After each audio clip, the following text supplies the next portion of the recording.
how big it is. Hello, this is Callie K. Cool Weaver with Thoughts at Midnight Talk Show. We have our co-host, Alexander Hodge.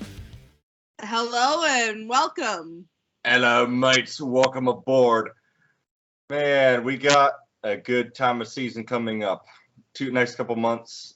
We got Halloween in October, and then we got a couple other events that are happening right here in South Bend. We got RamenCon at the Century Center. If anyone looking to, and Callie and I were just talking about this earlier about what a creative time that this is.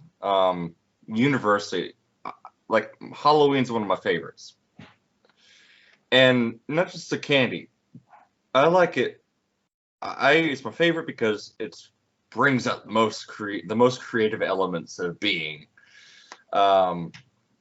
People like, even when you're kids, even when we're into adulthood, we never lose that part of our creativity, no matter what. Like Callie, I love the persona. I love the. So you got the. Like a kind of a galaxy, kind of. It's a mix of colors. Oh, it's cosmic. It's cosmic. It's the crown chakra, the one that opens up your ear to the universe. Right on. That looks really good, Callie. And then you're welcome. And I was told to dress up for this one as well. I got my fencing shirt on for my Assassin's Creed theme. Edward Kenway, the Kenway family line, and I've added a couple touches to it. So I added my own little creative spin on this costume. I used to create some weird shit. Callie, do you remember that Iron Man costume I made? Yes. Remember that thing? Didn't we try shooting BBs at it? You did, and one of them went through it. One of them went through the mouth slit, and it popped I had a pimple on my chin, and it was a great shot. It went straight through the mouthpiece, and it landed right here. So it wasn't quite as good as Tony Stark's armor, but it hurt. But I had this Iron Man Mark I. It was my most creative endeavor. My mom and dad and I, a lot of that came thanks from my mom, because my mom was always very crafty and she still is. She still makes toys for the pets, and little boxes and little holes that they can run in and out of. So a lot of that came from my mom. But the Iron Man suit, yeah. Do you remember that one that basically made you like the invisible one? What do you call that? So, adaptive camouflage. Not exactly invisible.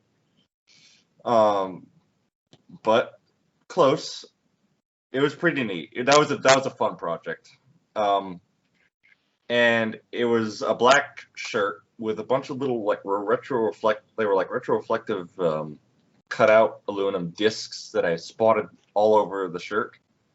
So it might sound like I might look like a disco ball, but apparently these aren't mirrors. And what I did with them, they're aluminum cutouts. And what I did with them is I polished them on one side with a special thing, and then I put each one of them into I made this like little magnetic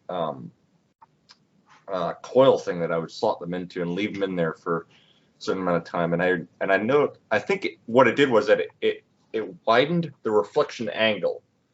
So like a mirror reflects 90 degrees. I think these ones reflected more like that. So mirror would be this. The platelets were doing something like this, so that when I would be up against something, it would mimic the color on one side. So it would mimic the colors around me. So I would blend in like a chameleon. And these little platelets, that was a fun one. I miss making shit like that. I wish I had more time. I wish I had more time these days to make something like that. Now that one, I remember how to make it. I do remember how to make that one. I have memory loss from a couple incidences, but I remember how to do that one. So I could remake that one if I had time and if I really wanted to. And now But you have more smarts to be able to make it even better. yeah, absolutely, yes, yes. And I think I can get some better materials, like a better glue, better. I think I know exactly where to get them to. I got more experience in my shopping, so. And having worked at a retail for 5 years now, so I know where to look. Those are good times. Halloween has always been a creative time for everybody around this time of year.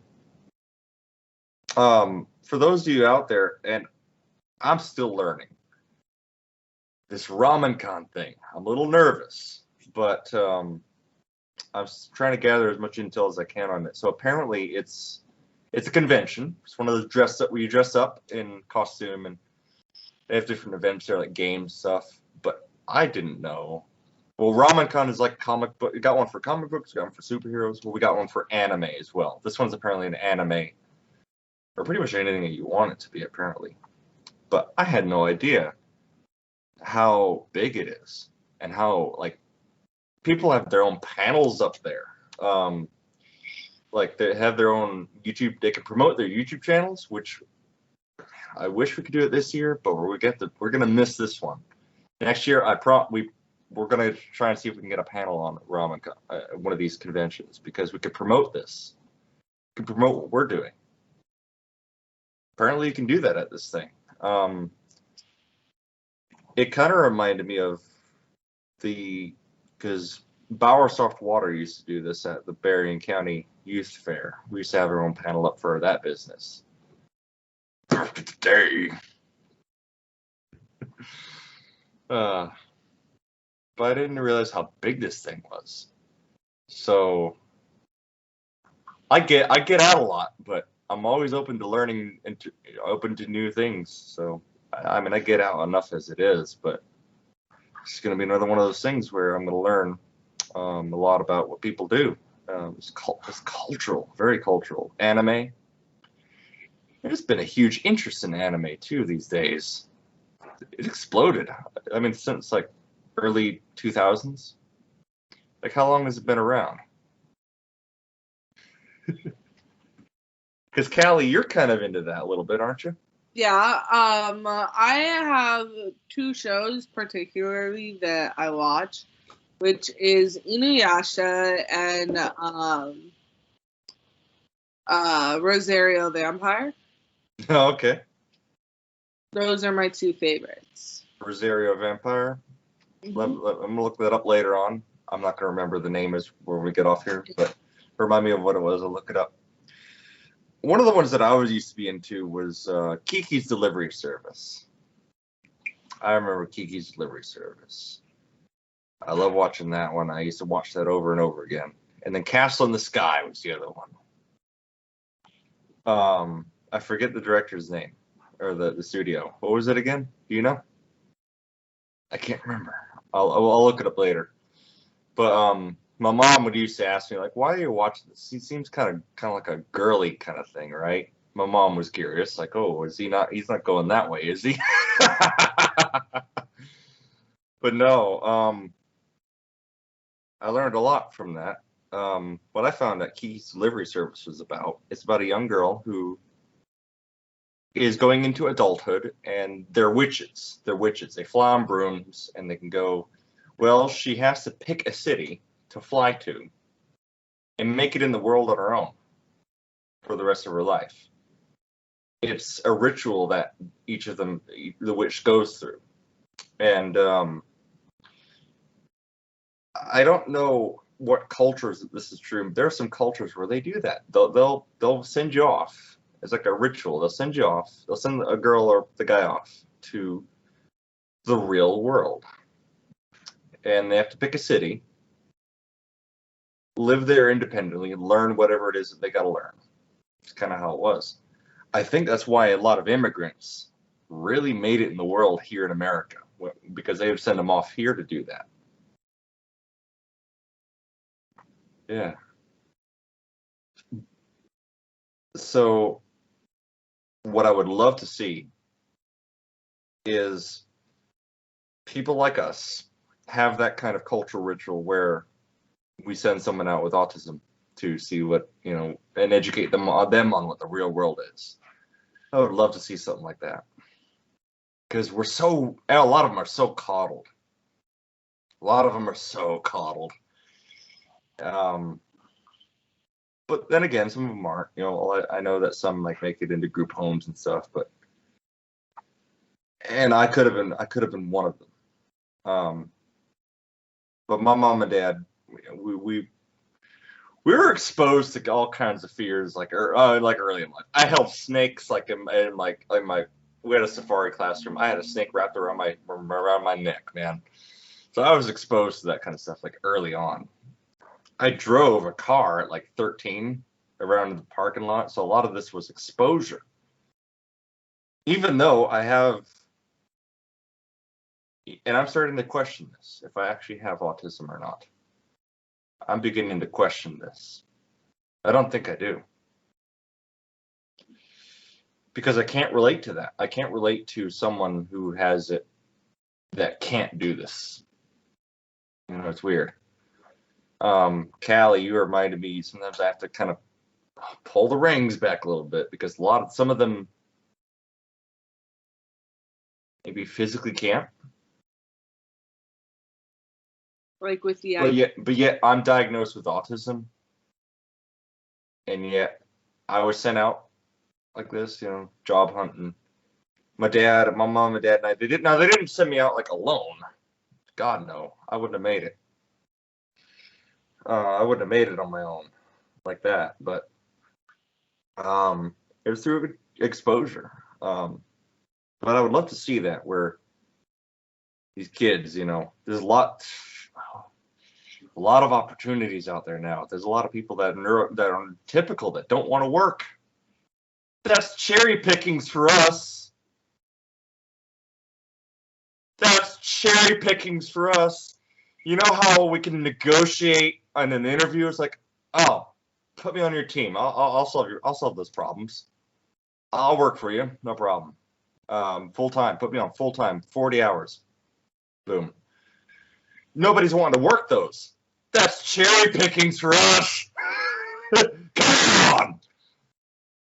It's literally, it seems to be less and less competition out there. I got, so, kids, take advantage of that, especially kids that are gifted on the higher end functioning of Asperger's and autism.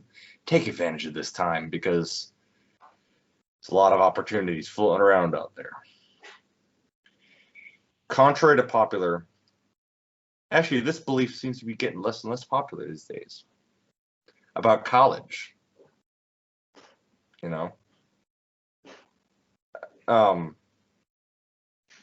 That college isn't the only way. Thank God for that. So, but Callie, you're about to be on your way. You're just telling me that you got plans to come make it in the world here yourself. So, have you ever watched Kiki's Delivery Service? No. Seen that one? Okay. Well, I'll have to look it up. What's it on? Well, I got mine on VHS for the first time, so I'm old school. I'm old. That's classic for me. I had it on DVD for a while, but then I gave it to. Oh, I think I gave it to my love life. So, no, look it up. You'll find it. It's out on DVD. But yeah, it's about this girl who goes out and makes it in the world on her own, learns all the lessons. There's a bakery, a woman that takes her under her wing because she saw her jump off a ledge and fly off on her broom, and that gave this lady the idea to have Kiki hired on to help her deliver her pastries to customers. And that's how she made her way in the world. Sometimes you catch breaks like that. I remember catching my break because I wanted to work physically. I wanted to push them carts, man. I wanted to. just push those carts, just smash it, and become very. That was my gym. Like I treated it like that. That was my gym. Like working those carts. That was my first job, but that was my gym. That was my break.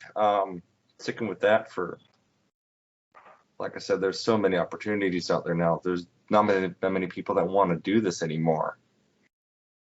No.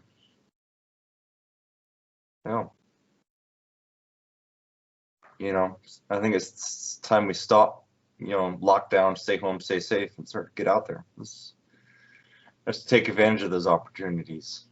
Because I'll tell you this right now, there are companies that are in the Hurt Locker. They're looking for people. They're now willing to pay for a day. Just come in a day, and they'll pay you that day.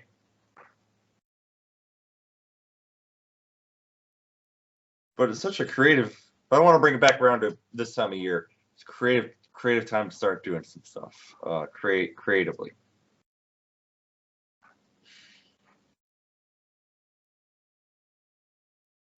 So, what was?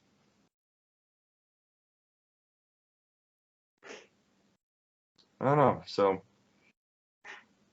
I can see you've gotten creative. Yeah, I have.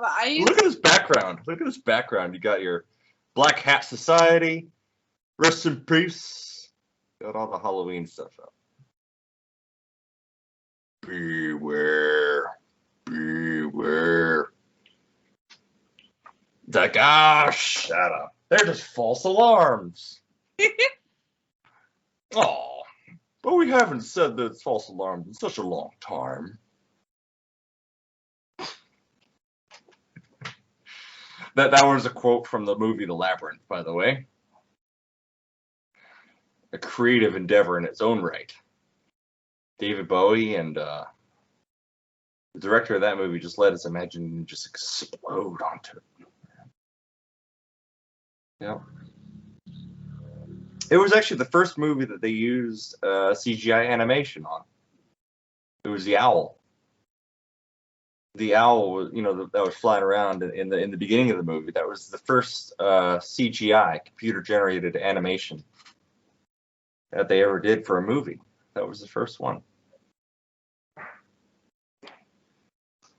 Okay, how about this? So, Callie, do you remember some of your first creative endeavors? Like, what were some of your first, like, oh, I did this? Yeah. I used to make poster boards, goal sheets, and I would have certain goals that I would have to do, and I would have these Velcro stickers that I would, if a goal was completed, I'd put it on, and then at the end of the week, I'd take them all off, put them in a little separate container, and then do it over and over again.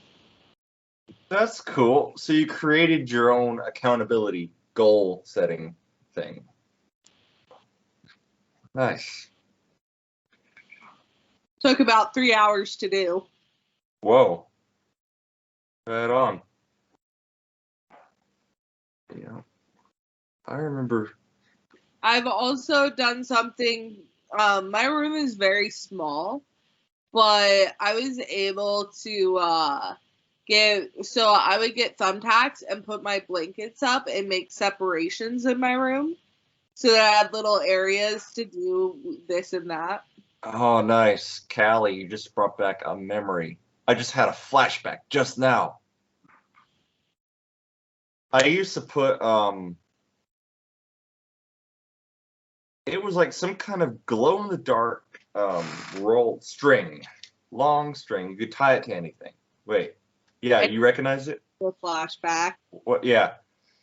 And I remember I was making, because I was really into bugs when I was little. I was really into bugs and spiders and stuff, right? So for Halloween, I made like a room size, like a web.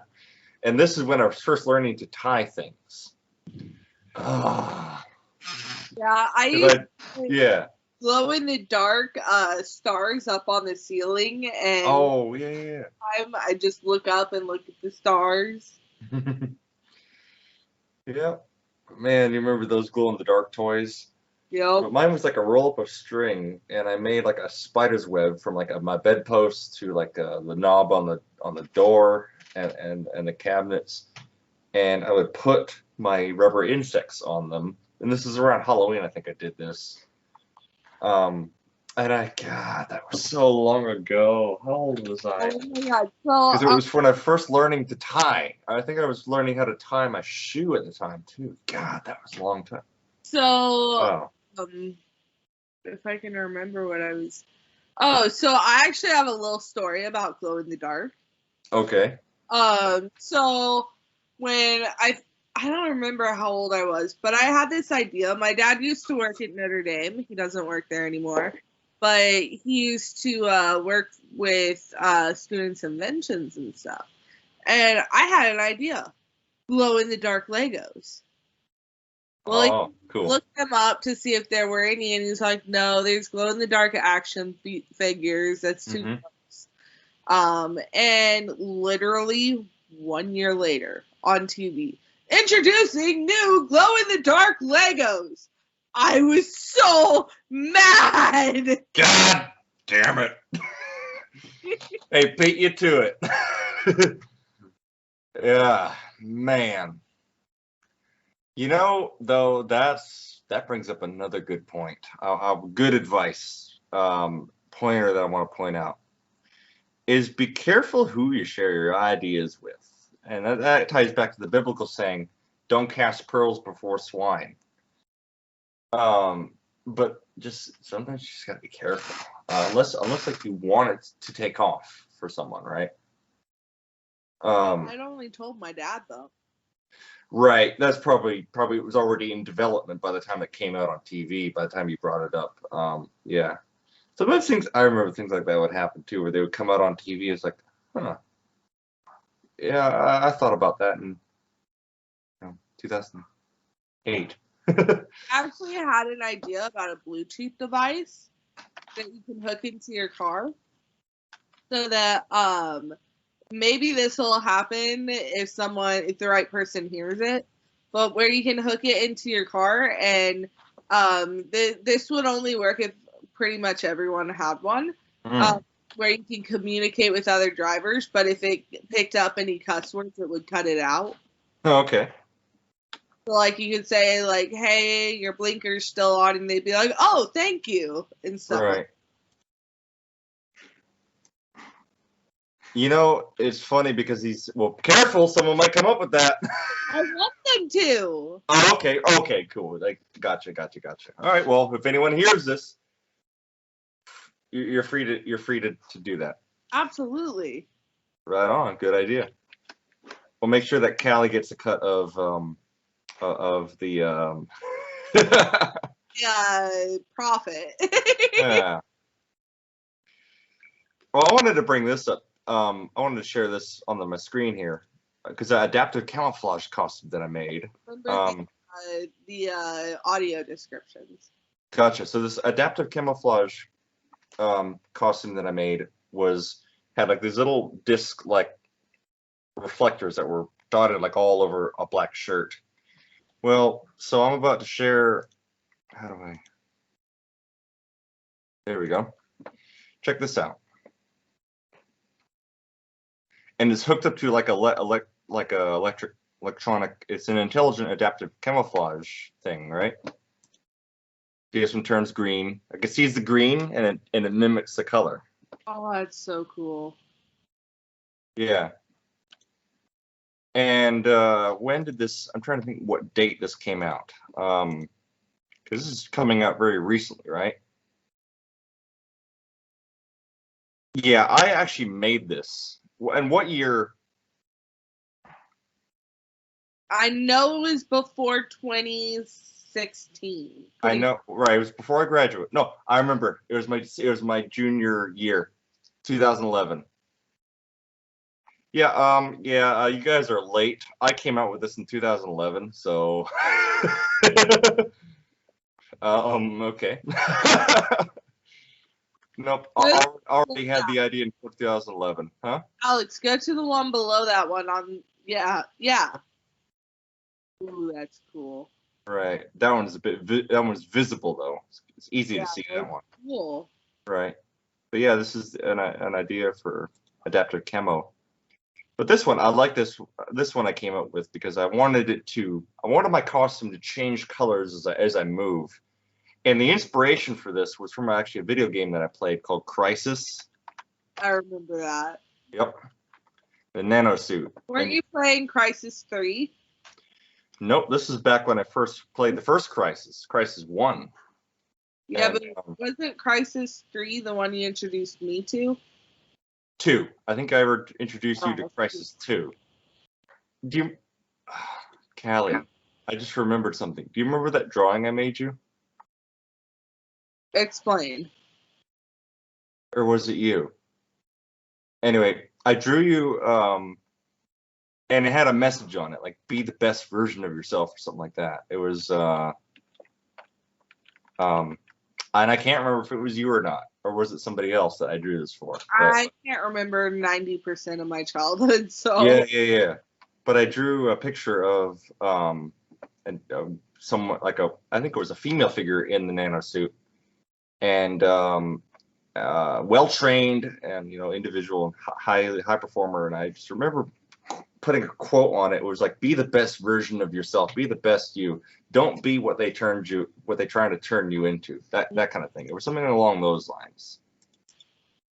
But that was another creative thing that we did back in the day.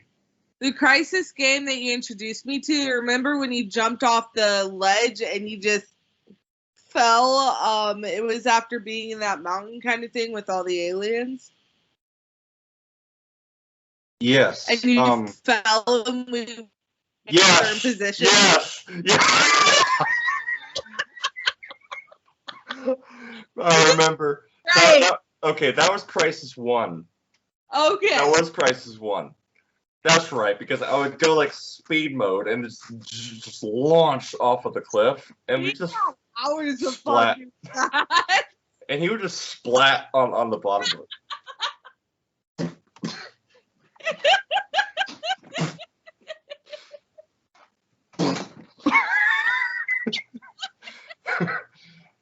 Remember that? I remember that, and the one that we did that we jumped off and I hit the tree first. Didn't you survive one too? I'm sure you survived one. Yes, somehow. Man. Brings up memories. It does, and I think I'm gonna play that one tonight. Thanks, Callie. What? You're welcome. I'm gonna play that one tonight. Oh, Callie, and I didn't notice at the time, but when I played Crisis now, there's a spot in the game where if you grab a guy, remember how you can grab him and you can just throw him into things? I found this one area where you can grab a guy, and if you throw him in the right direction into the shanty, into the hut, his arm will get caught in the wall, and he'll start like ragdolling and just like vibrating like into the wall, and the wall will come apart, and then he'll like spin around it. It is so weird. It was a physics glitch, where he would get caught in the object, and then it start shaking and spinning around the object. It was. Oh my god! Imagine if real life had glitches like that. Oh, we'd be fucked. I think we'd be screwed. Like, we would open the. You're thousands of feet in the air. Oh. I went skydiving, Callie, remember? I went skydiving. Damn it. If there were glitches like that, oh man. Like, I've been off of high boards. Or like when people run into something, like trying to get into a different way because there's a lag. Like open a door and then you walk through and the door closes. Like, and then you're halfway in between the door in both rooms. Oh yeah. Man.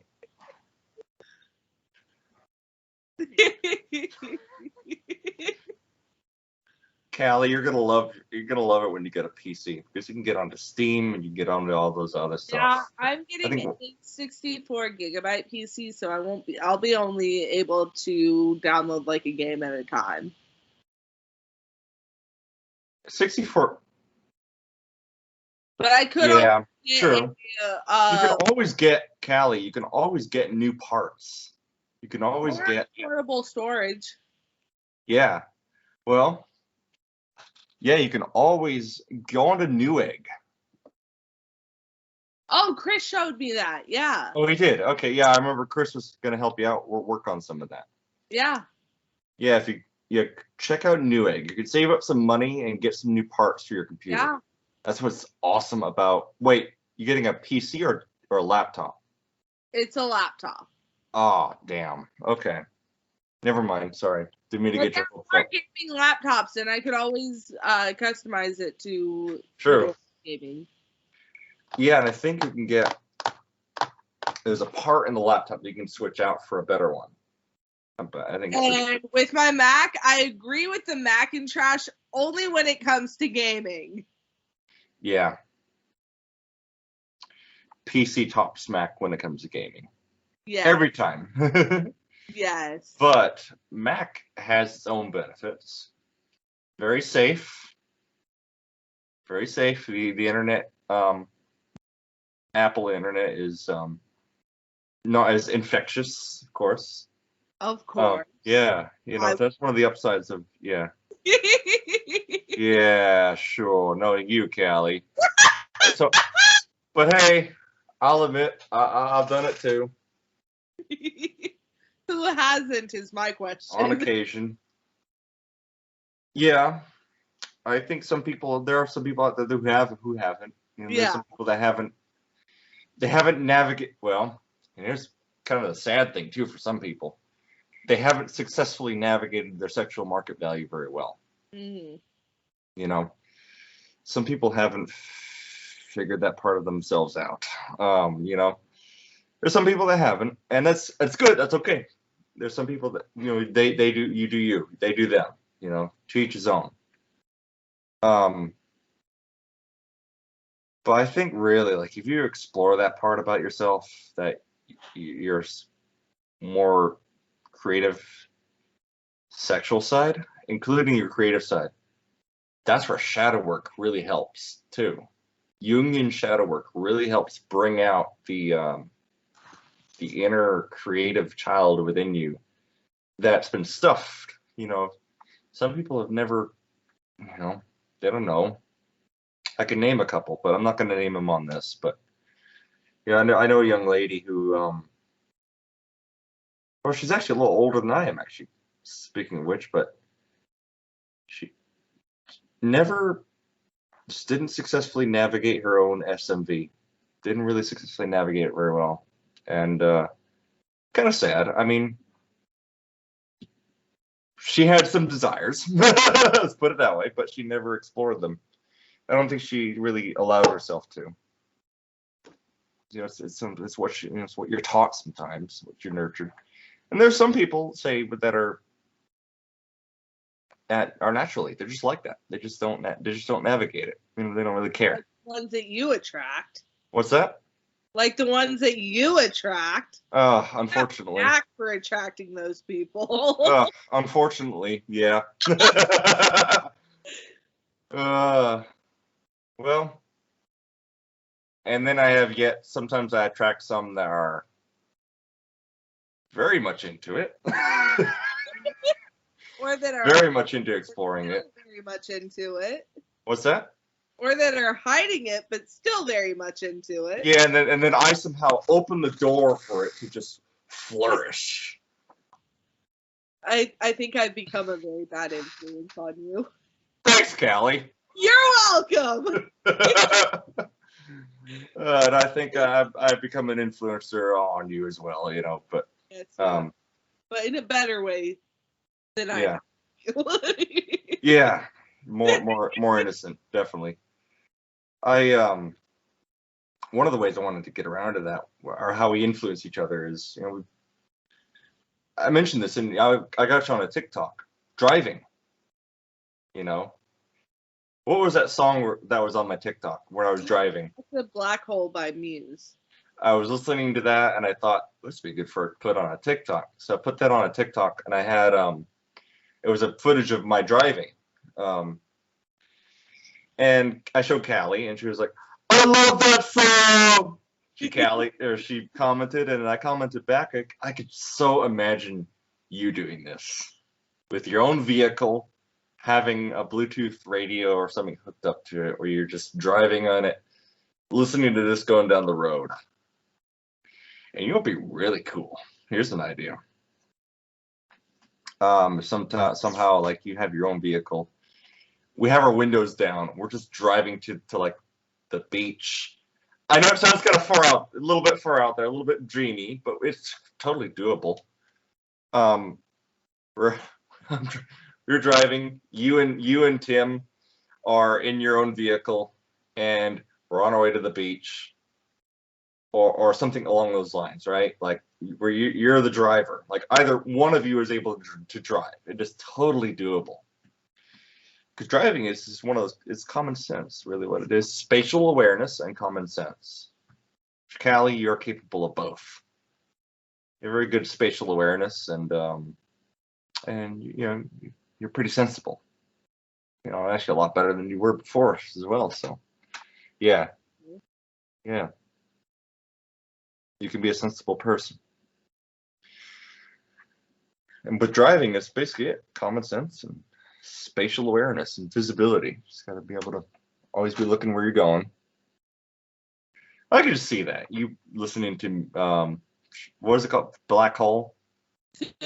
Supermassive Black Hole. Yep. Imagine that. Imagine that. Just imagine that. It's going down the road. I remember when I was little, I used to dream up about this stuff. Oh, Callie, that reminds me of that dream that I had, remember? I told you about it, that I looked when I was overweight, and I had this dream where I'm looking like, and I'm doing some of the stuff that I'm doing now in this dream that I had when I was younger. Well, just last night, I had another dream like that. And if you want to talk about like the Carl Jungian archetypes, in this dream, because I do this meditation practice where I'll go into this trance from Breathworks, and I'll go into this trance. But then when I go to sleep that night, when I do this, I'll have these dreams that are very vivid. The night before, not last night, but the night before, I met the rebel archetype. It's like I actually met him. Now, I feel like the archetype, think of the archetypes as the maximum possible mode of being. You got the rebel, you've got the lover, you got the different, there's a few of them. There's the common man, there,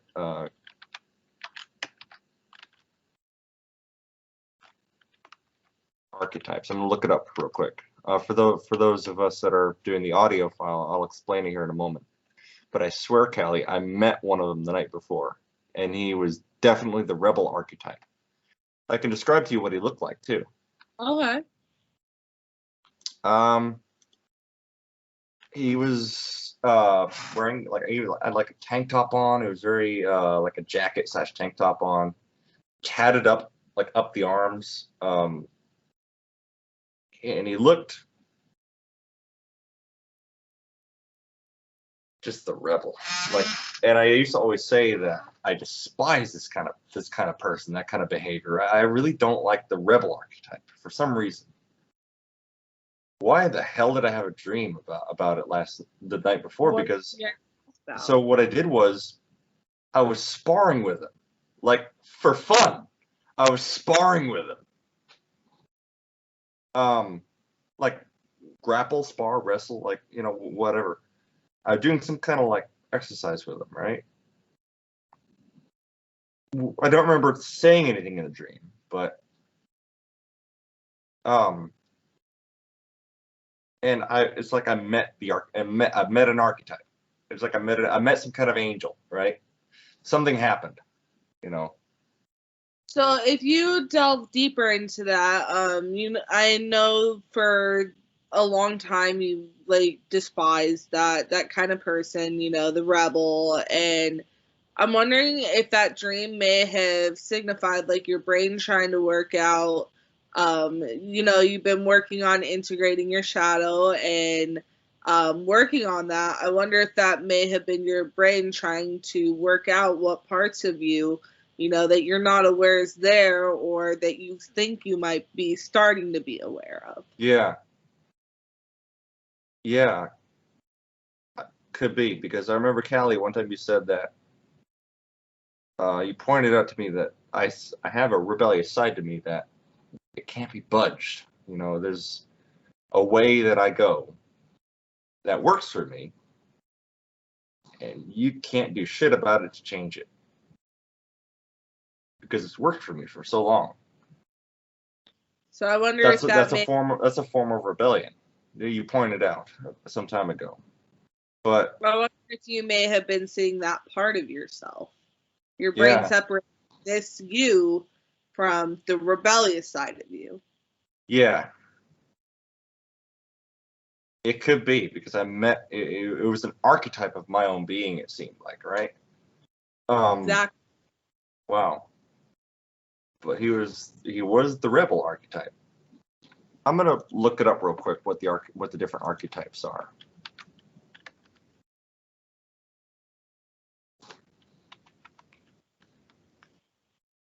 Spelled it wrong, of course. Here we go. Here, I'll share the screen here. But man, I met one the night before. Here we go.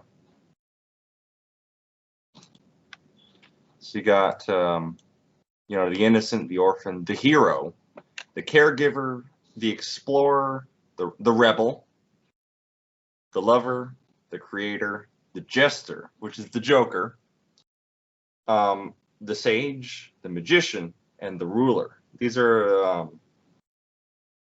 12 archetypes Carl Jung writes about. And I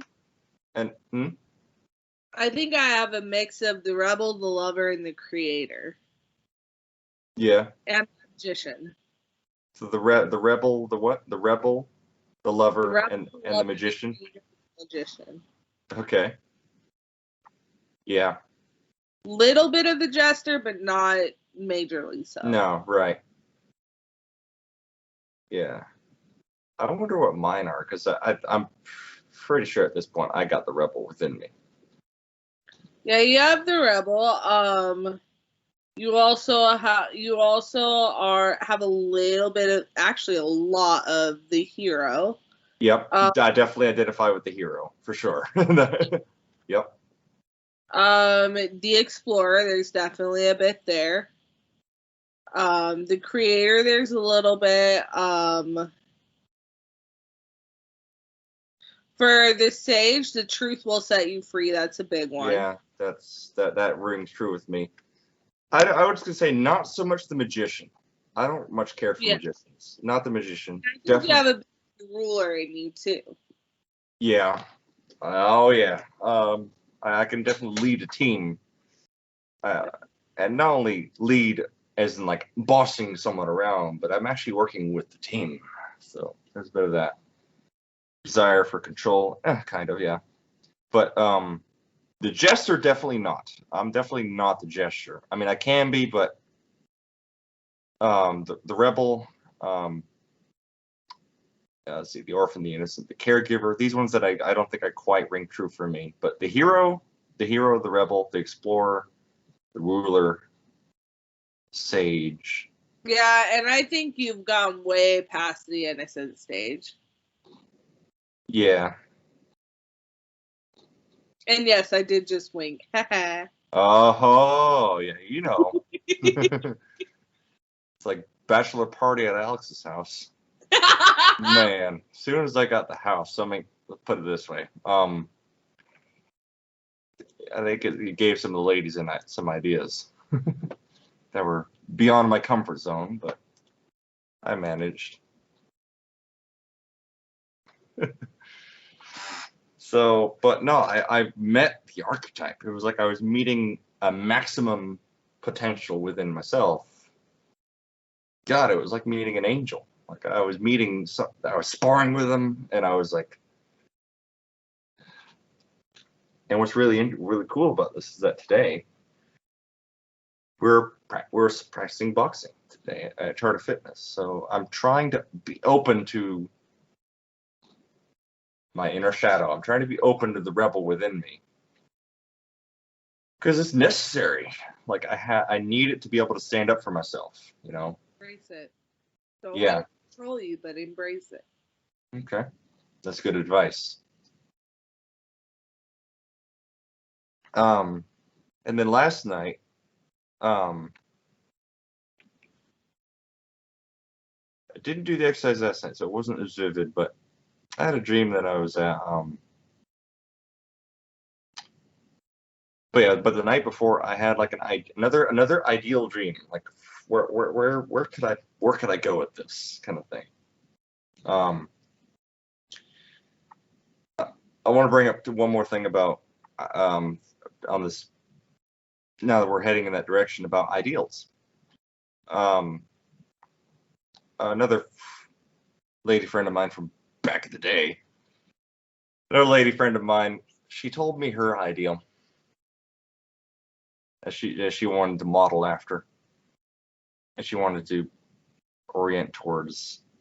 She saw this elderly couple, have a house, and they go for walks, and one of them goes their own way, and then they meet up back up again every now and then. The lady walks her dog. They're kind of independent from each other.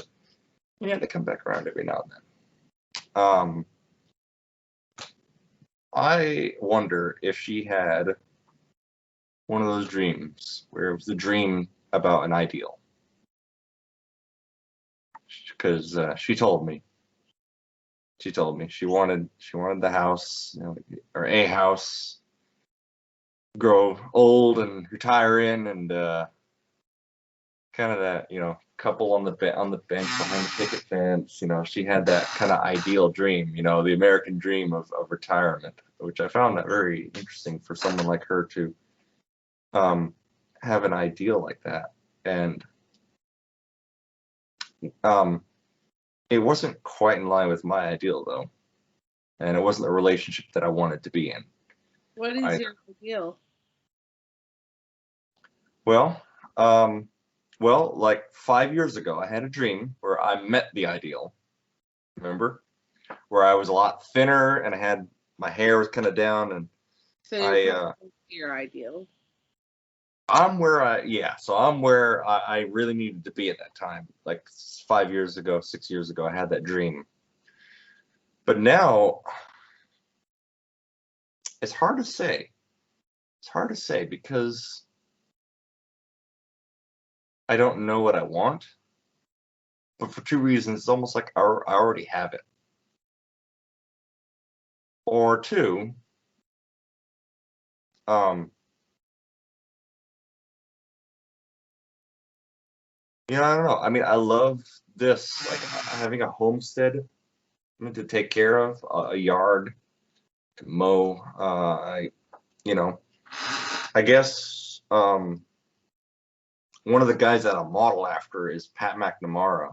I model after him, so his is an ideal that I look forward to. Having my outdoor gym in my garage. Yeah, so I try to model after these figures that, like the old man working out in his garage kind of thing, like, I don't know. I like that image. That image pretty much stuck in my head, of becoming that. They see people that I know from back in the day. They'll see me like See me somewhere for sure. And what's very interesting about this is kind of what's happening now. I'll see old friends of mine from the Logan Center.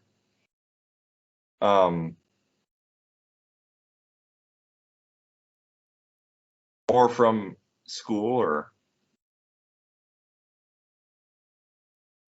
I don't know. I don't know what I want at the moment. It seems like I'm reaching a point of desirelessness. There are some times where I wish that, because I see families that have gotten married at my age. I'm going to be honest now. I'm going to strip the mask away and be honest with what I'm feeling about this. Sometimes I see families of guys that are my age and they have a kid, and either wife or girlfriend that they're starting a family with.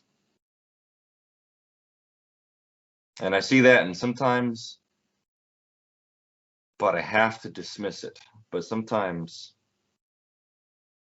I wish I could. I wish I could. But to keep my sanity, I have to dismiss the idea.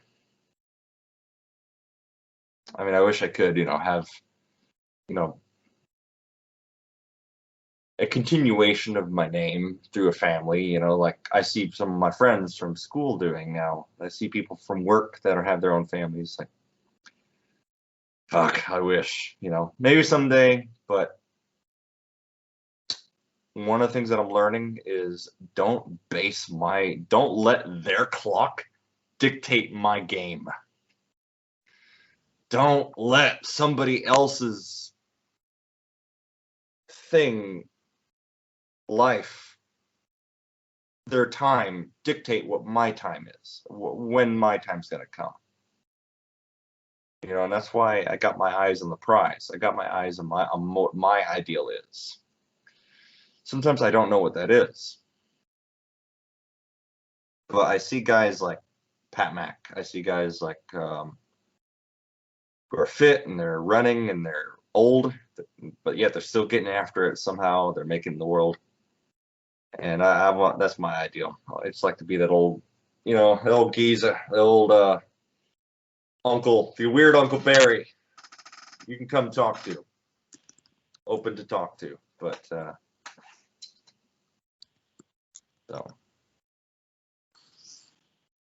All right. Okay, well, this concludes our podcast. I'm Callie Kekua Weaver.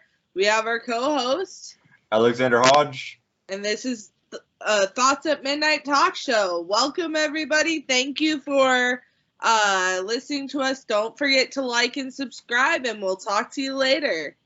Have a good night, everyone. Woo! How big it is, and how,